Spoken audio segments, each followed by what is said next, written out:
Have you heard about this personal and professional podcast? Coaching in Session with your host, Michael Rearden.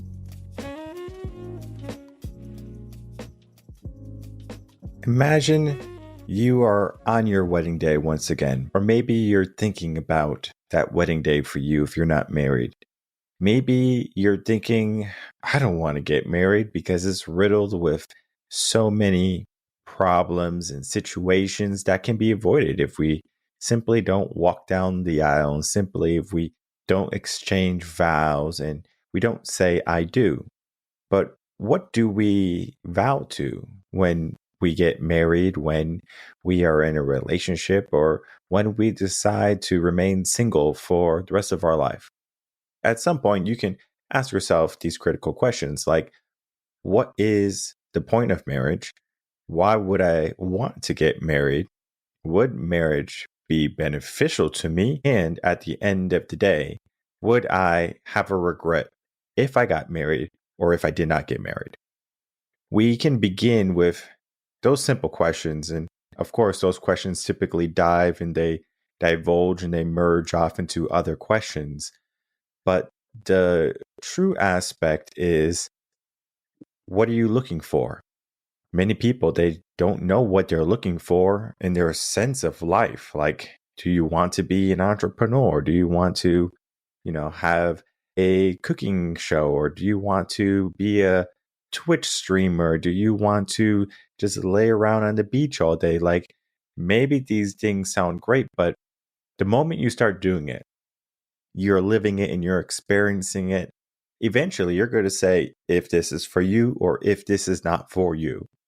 The best way I can put it, like, you might be so happy to do something or to get something and you finally get it, but then there's just like no joy behind it because that thing that you were vying for is almost like, well, this was nice. I thought it would be amazing. I got it, but now it's like something I don't want to upkeep. This happens with dogs a lot. Like, you get a nice puppy on Christmas and your kids are so happy, right? Look at their faces. They're so happy, right? They're like, oh my God, I'm so happy. I'm going to walk the dog. I'm going to take care of the dog. I'm going to feed the dog. The dog can sleep in my bed. And then eventually the dog just becomes another dog. It just becomes something that's in your house that you have to feed, you have to take out, you got to pick up the poop. And it seems like it's a bad deal, right? Because the kids wanted the dog. And now as a parent, you're like, well, now I have to take care of the dog and I'm already so busy. Well, let's just say that maybe you get a dog. That dog is like your first child now, right? There's no kids in the mix and now it's just you and the dog. The dogs could teach you a sense of responsibilities. You understand it.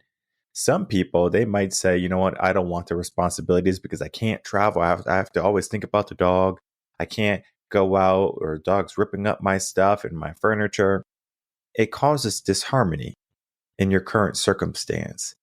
So you say, I'm going to put this dog up for adoption, or I'm going to give the dog away on Facebook Marketplace, where, wherever it is. The reality is you started something, but you didn't finish it, right? What is life, right? You come in life and you are going until you can't go anymore, right? That's death. And in marriage, it's a similar vow, whereas till death do us part. But we live in this modern mentality where it's fun for the moment, right? It's nice. Things are good. We're in our honeymoon phase. We're traveling the world. We might get along with each other here and there, but then we have our bickering moments, our crazy cycles, whatever you want to call them. But then at some point, it's like we become disconnected. We're living in a world full of disconnection, not only in our relationships, families, and maybe even our workplaces, right? We are disconnected as people. When's the last time you spoke to your neighbor? Like, honestly, when's the last time you spoke to your neighbor? They're literally right next door. It won't take much effort unless you live in the middle of nowhere. Like, you live in the forest, right? You remote off the grid living. But if you just live in a suburb area like Austin or Round Rock or Georgetown, like where I live, they're everywhere. Same thing with my mom. She lives in the inner city, Bridgeport. There's people all around, and we know all the people there. Even when I go back, I know some of the people. And if I see someone, I give them a little nod and stuff like that because that's respect.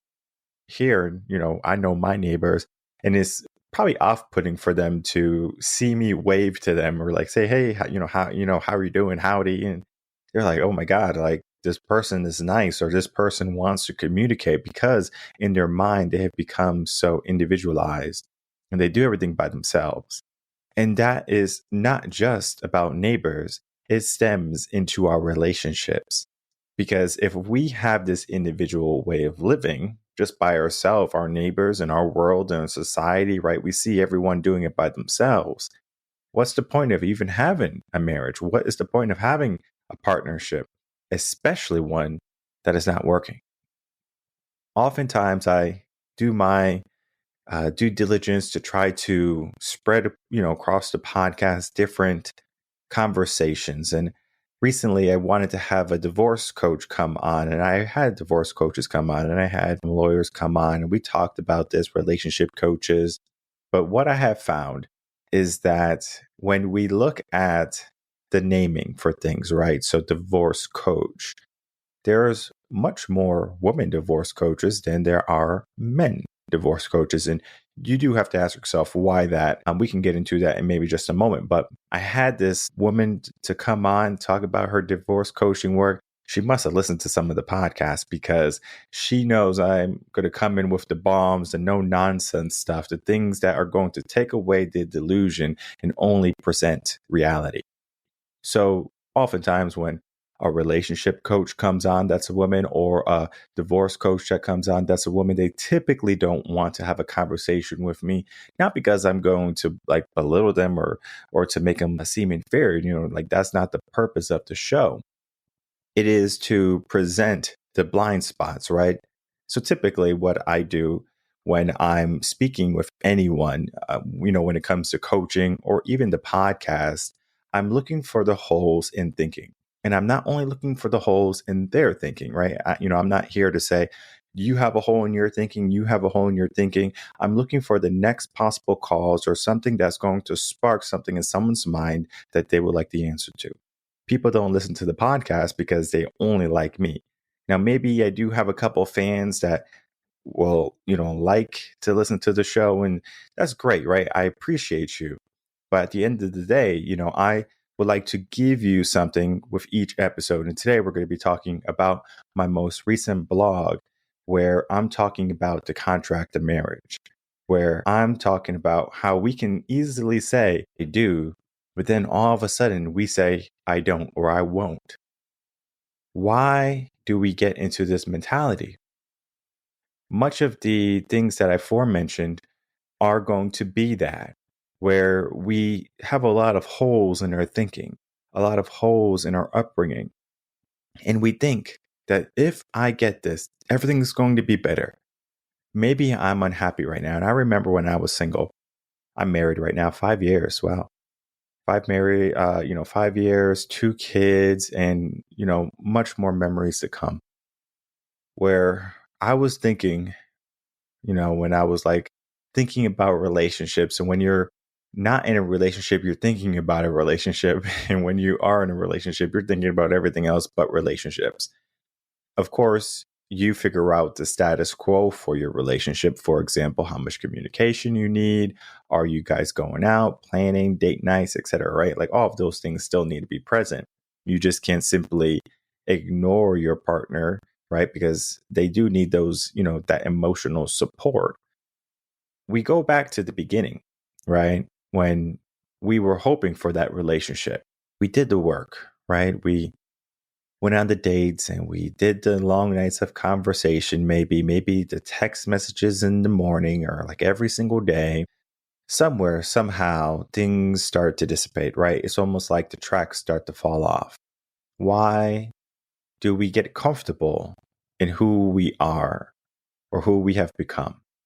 Because if I just, said, okay, I'm going to get married and I'm going to say, okay, you're my wife and that's it. And I'm going to go live by myself and I'm going to go party by myself and I'm going to go do everything by myself. And then at some point, Maybe we can meet for a dinner or something, but it's still, I'm living in this mindset of by myself, where that could be extremely dangerous because once you unite, it's more of a partnership.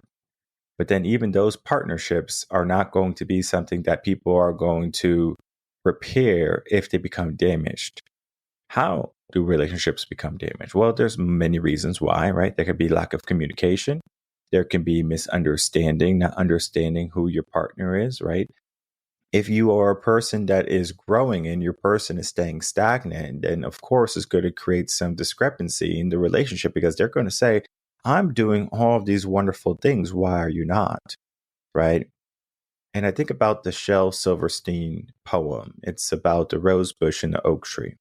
And it simply goes like this. A rose bush and oak tree grew young and green together, talking the talk of growing things, wind and water and weather. And as the rose bush sweetly bloomed, the oak tree grew so tall that now it spoke of newer things, eagles, mountain peaks, and sky. I guess you think you're pretty great, the rose bush was heard to cry, shouting as loud as it possibly could to the treetop in the sky. And now you have no time for petty flower talk now that you're grown so tall. It's not so much I've grown, said the tree. It's just that you stayed so small. And that could be exactly what happens in many marriages, where we say, I'm going to do my part.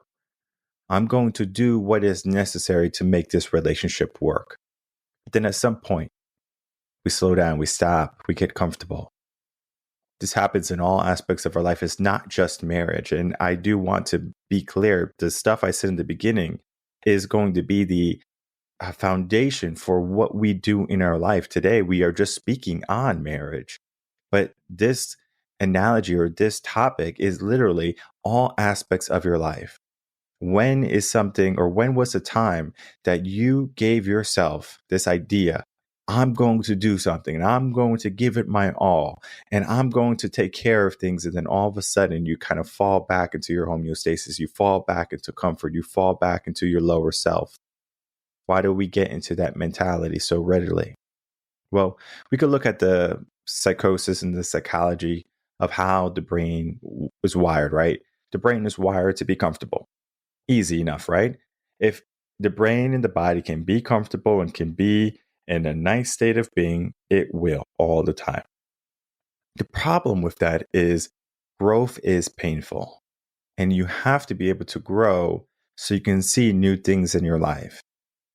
I'm not just talking about so you can travel more and so you can climb the corporate ladder. I'm talking about in life. We seek growth, like meaning. We need a mission in life, right? We need to create something. And I'm not just talking about like we need to create a home or we need to create a big company or children, right? We need to have some sense of purpose. There is a syndrome in babies. It's called SIDS, sudden infant death syndrome. Basically, there's a lot to it, right? There could be something wrong with baby and stuff like that. But oftentimes it's almost like the baby in the brain of the baby saying, well, there's no purpose for me to be alive because there's no meaning for me, right? So it's basically the infant just kind of passes away, right? It's a sudden infant death. They say that when the baby is born and new, that's why the mother is so important, because the mom's holding the baby, taking care of the baby, changing the diapers. And even though the baby might not be opening their eyes or communicating, that baby can feel a warmth touch. When they cry, they get some attention, they get food, all of these different things. And we talked about a long time ago on the podcast where there was an experiment of, they had babies where they just fed them and changed them. And then they had babies that they would play and laugh and smile and cuddle and do all these things that babies, truly need to mentally develop, right? 1/3 of them who didn't get this love and care and they only got food and diaper changes passed away. And the other 2/3, they had mental disabilities. So we can see that at some point, if we're not getting the love or if we're not getting the attention, it's almost like we die inside or we die physically. In marriage, that typically tends to happen, right? We stop wanting to do our part. We stop wanting to do the things that made them fall in love with us or that made them want to walk down the aisle or make them want to say, I do. Death seems like too far of span for me to be unhappy, right? And the word unhappy is probably the biggest killer in a relationship, because when it comes to what a person wants, they want to be happy, right? They say, I want to be happy. I want to feel appreciated. Rightfully so. You should feel appreciated. You should feel loved. You should feel respected. Your values should be upheld. But at some point, you have to ask yourself, are you traditional or are you modern, right? Because even if you didn't have those in a tradition sense, it's like, well, I made a vow, I'm going to stick to it and I'm going to make it all the way through it. But then again, it's like, when do you get out? Like if there's a situation that's like, if I don't get out, I'm going to be in a worse situation. But then there are situations where things are going good and things are, in a good position, but I feel like I'm missing something and there's something else for me. So there's two streets that we have to walk down, right? We have the aforementioned road where there's life and death, and the marriage is no longer a good choice. It's toxic. It's an anchor, maybe. What do we do about it, right? That's a different way than if you are in a marriage and you're unhappy. You might think that, well, the reason why we're getting the marriage or we're getting a divorce and, from our marriage is because of finances, or we're getting a divorce because of infidelity, or something along those lines. We can easily break apart a union when it no longer benefits us, or we can break apart a union when we lose, I guess you can say, appreciation or respect for someone. It's like, I can't, go back to you because of all the things you have done or how you made me feel. And that trauma can be something that many people are going through and living through. It can be even worse if you have children, because they can be a tie for why you would stay in a marriage. And they can be maybe one of the deciding factors in how the marriages or the divorce would turn out if you decide to break up, because a divorce has a severe impact on children. And you might think that it wouldn't because they're not married to mom and dad, but they're seeing that, themselves. So we have a society where we can see things breaking up. Well, it's common, Kim Kardashian and, Kanye, and they got divorced, and look at Kanye and look at Kim. They're happy now because, of course, this is what social media presents. It's like, what they did, we can do it too. And I'm not just talking about Kim and Kanye. It could be Jennifer Lopez and Ben Affleck. It could be Jeff Bezos and the girl that he was with. I forget her name, Amanda, I think, or something. But we look at just how all of these celebrities and things like that are coming in relationships and then leaving relationships, and it seems like, where is the longevity, right? There's always a new trend, right? We want something new. Oh, we got to get a new stove because now they have the stoves that are all touchscreen, or maybe we got to get a new fridge because it's, touchscreen, or we got to get a new phone because it could take a 1 megabyte or like a 1 megapixel better picture or something, right? We are always looking for what's better. And that's the human nature, right? We want better, right? We typically want to be in a better situation. And it can even go all the way until we want a better partner. What if I told you that instead of just wanting better, you can make what you have better, right? You have a life. Your life might suck right now. You might be in a bad situation where, that you have financial struggles in your marriage. You could be in a toxic situation in your marriage. But at the end of the day, you get to make a choice if you want to grow and you want to change your circumstance, because a marriage can always turn itself around. But it takes two to tangle, they say, because if one person is already checked out and they don't want to do the work, it becomes extremely difficult for those two people to stay married. And I always say, like, when people come for family coaching or marriage coaching or even relationship coaching, because we start from there most of the time, people are looking for a relationship. They're looking for marriage as the end goal with kids and stuff like that. We start from the relationship aspect. Now, if you have a father, he should be teaching you these things. He should be saying, if you're looking for someone to marry, this, these are the values and traits that you would typically want to have in them. both man and woman. So like if you have a son, you're going to train him or teach him or coach him to see marriage in a different way. You learn from your mistakes, of course. If you're a man who got divorced many times, you're like, okay, I learned from my mistakes. I know how to navigate it. But then maybe you just know how to have a good relationship and maybe you didn't want to rise to the challenge. Typically for women, how a man raises his daughters could be very different than how he raises his son. And then also the information he's going to be instilling within her. And I remember there's this book. It's called If You're in My Office, It's Already Too Late. And it's from a divorce lawyer. It's basically a guide for staying together. And it's from James Sexton. He's a big guy, not like physically big, but people know who he is. He's a bunch of podcasts and stuff like that. He talks about this because he was also married too. And then he got a divorce and he can go back and he can realize like, okay, these were my mistakes. And, this is what I would do different. And he would be married most likely to this day if he knew all this information. The information that I'm going to give you right now is just a simple piece of wisdom. And that wisdom is simply this. You must be able to look at your history. You have to look at your past. You have to look at your parents, your grandparents, if you know them, and you have to see their relationship status.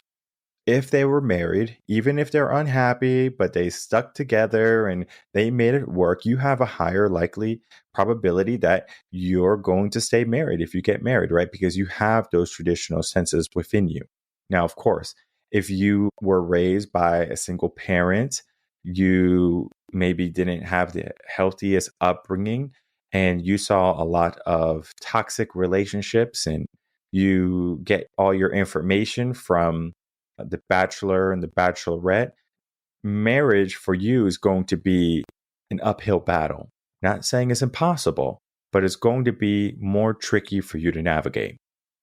Oftentimes when it's an uphill battle, you look back and then you look up at the hill and you start to think not how far you've come, but how much further you have to go.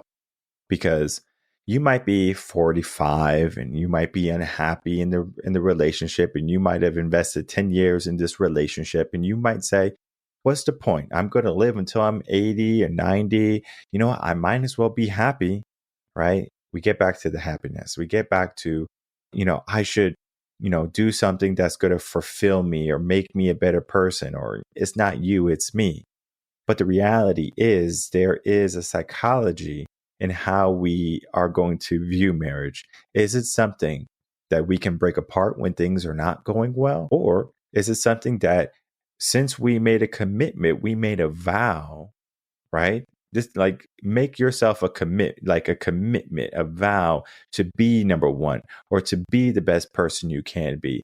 Imagine if you made that vow and then you made another vow to get married and then you broke that marriage vow. That marriage vow is now insignificant because you, in your mind, your mindset basically says it is okay to break vows because there's no repercussion for me to break a vow. Of course, you might lose 50% of your stuff, whatever it be, right? Like we're not, really getting to the whole divorce stuff, but more of the aspect of how you saying you're going to do something and then all of a sudden you say, I'm going to do the opposite. I'm not going to show up. I'm not going to do this anymore.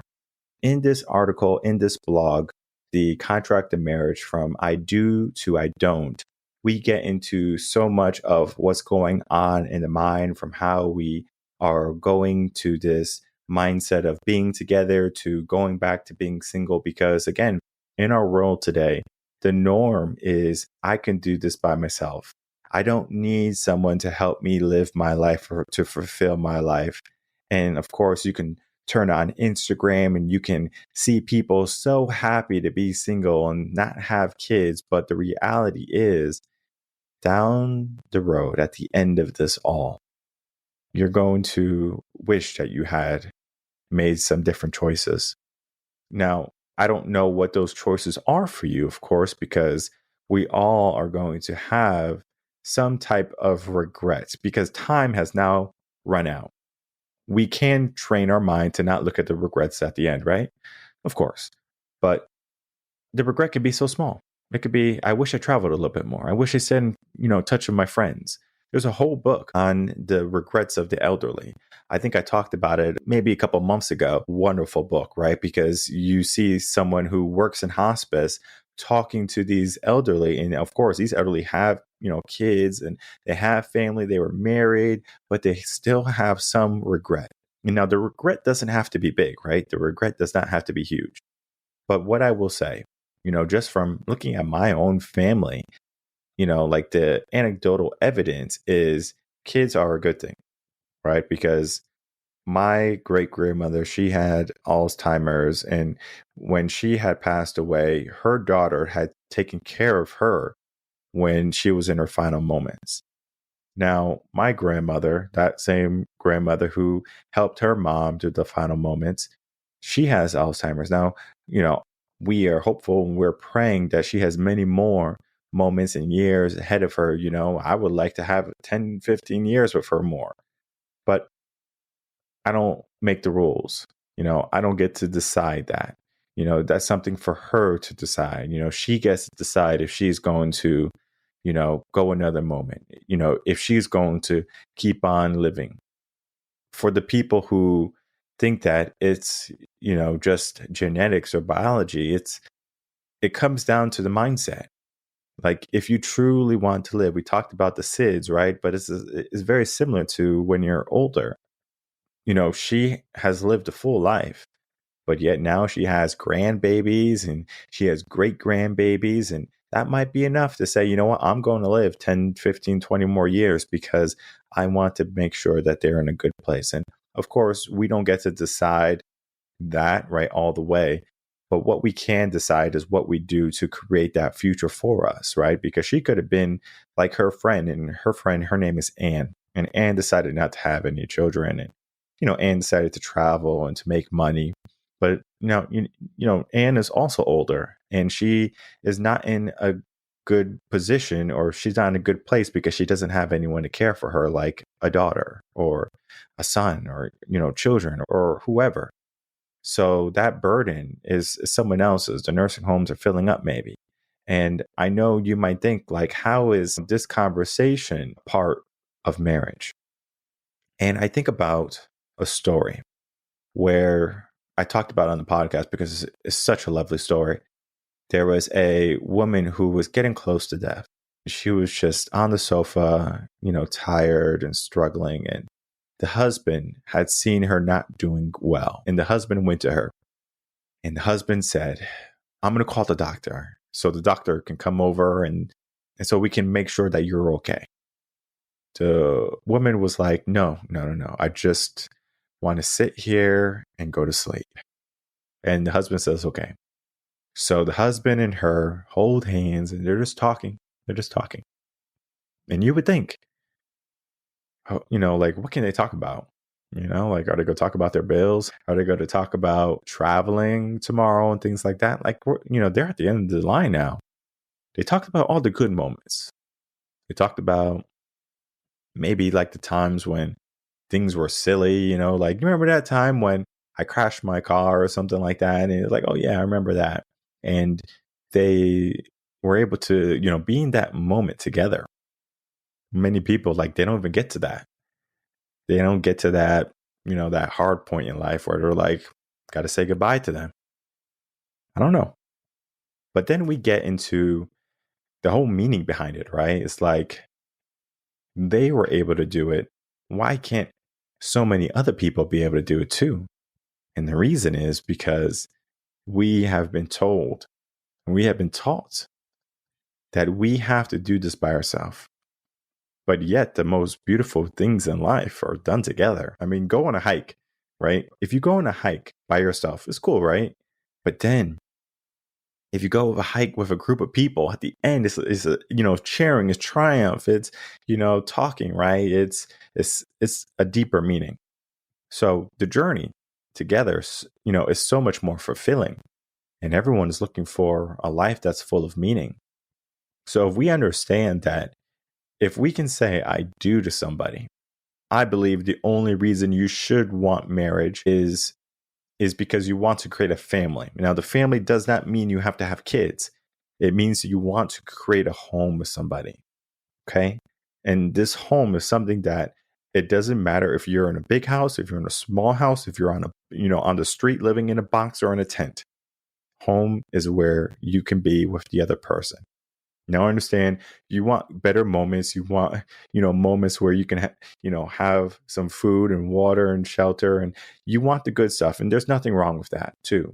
But then you have to understand that just because something is bad, or just because there's a moment where you're unhappy, or you're not able to communicate with each other, or things are not going your way, is not an opportunity for you to say, okay, it's time to give up. It's time to run. I would say it's the alternative.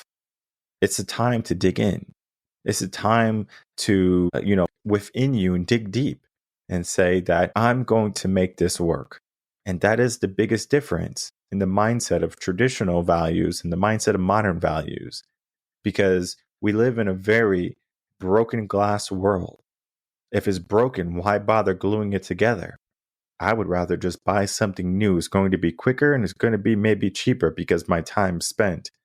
But the time that you spent nurturing and spending time with, your partner or whoever you love or the people you love, that right there is going to show something. And that is going to instill a seed, or it's going to plant a seed in each generation to come. Because it only takes one generation to create some discrepancy. My mom got a divorce. My dad got a divorce. My uncle got a divorce. Like that right there is enough to create a cycle of a downhill spiral. And we are living in it. We can see it happening all the time. So if you do have the courage to say, I do, keep saying I do. Every single day when you wake up, say, I do. I will make this work. I do care. I do want to see this through, because at the end of it, typically that's what we look for. But somewhere in the middle, in between, we get these convoluted thoughts that we think the grass is greener on the other side. But the reality is the grass is greenest wherever you water it. So if you're in a relationship and you're struggling, if you need some help, of course, reach out to us here at Reven Concepts. We'll be more than happy to speak with you to see what's going on. It's a journey, right? Not every day is going to be good in your marriage, and there's going to be times or seasons even where you might say, I don't know if I'm going to stay. And you might choose not to stay for good reasons, and maybe it's the best reasons. But I would do the work first. I would not simply say that this is not working and just throw it away. If it can be fixed, why not try to fix it? I do understand that in our world today, why bother fixing things when it's easier just to get something new? But they don't realize that starting from scratch is not always beneficial, and it's not always the easiest thing. It could be a business, right? Starting a business from scratch is extremely difficult versus if you already have a system, you have a structure already in place. It is easier. And, for me, it's until I am dead, right? My wife, most likely the same thing. But of course, I can't speak for her. She has to be able to understand that value. And typically what I tell men is like, you have to look at, their history, like their past and their parents and stuff like that. Of course, those factors might not be definite, but they can be a great place to begin, right? You want someone who is going to be committed to the journey, not just committed to the moment. And the moment might be good today, might not be good tomorrow, but with each new day, there's always an opportunity that the moment gets better. So with that, understand you can check out the blog at revenconcepts.com/blog. And then you can easily just click the link in the description box below. Check out this article, share it with someone who might be going through it in their marriage, or maybe you're having a fight with your partner or something like that. This could be a great connection tool that you can utilize to help reignite that mindset that we are in this together. We are not in this to be apart.